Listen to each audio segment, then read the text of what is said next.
Great morning, STEM educators. So, I want to kick off that series I told you about, Equity Then and Now.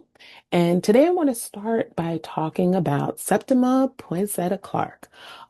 She was a pioneering African American educator and civil rights activist, and she's called the mother of the movement for her work in grassroots citizenship education.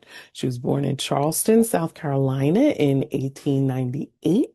And of course, she faced barriers to education due to segregation. However, she was able to earn her teaching certificate and then her bachelor's degree and a master's degree from Hampton Institute.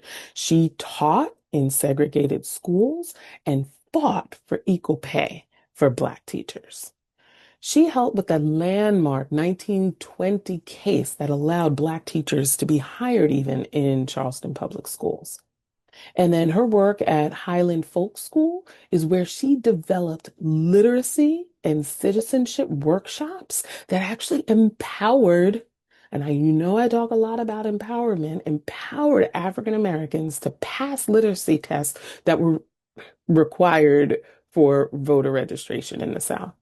So her vision for these citizenship schools actually became a model which trained thousands of grassroots leaders, teaching them literacy, civic engagement, and community organizing. It became the foundation for the voter registration drives during the civil rights movement, right? She mentored civil rights leaders like Rosa Parks, Dr. Martin Luther King Jr., right? Um, this was her work has been the cornerstone of the justice work. John Lewis, actually, John Lewis was someone she also mentored.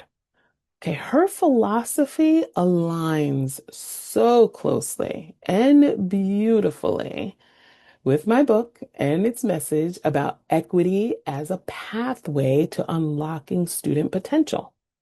Septima Clark believed that literacy and civic education were the keys to liberation, not just for individual success, but for transforming entire communities.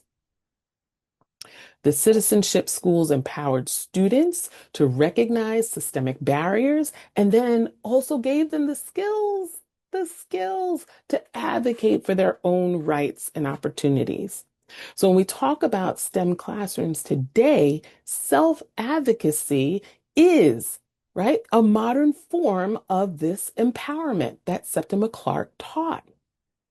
Students identifying resources that they need, like accommodations, scaffolds, or even advanced opportunities, right? This is how we ensure equity and not favoritism.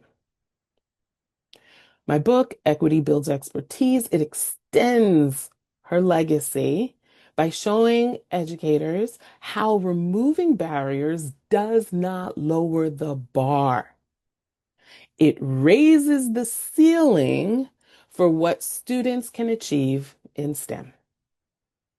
If you haven't grabbed a copy, please grab a copy. If you hadn't heard of Septima Clark, I hope you find value in what you just learned about her, and then do some research. Find out more about her citizenship schools and how we can apply a lot of those strategies to the work we do today. All right. Have an amazing day.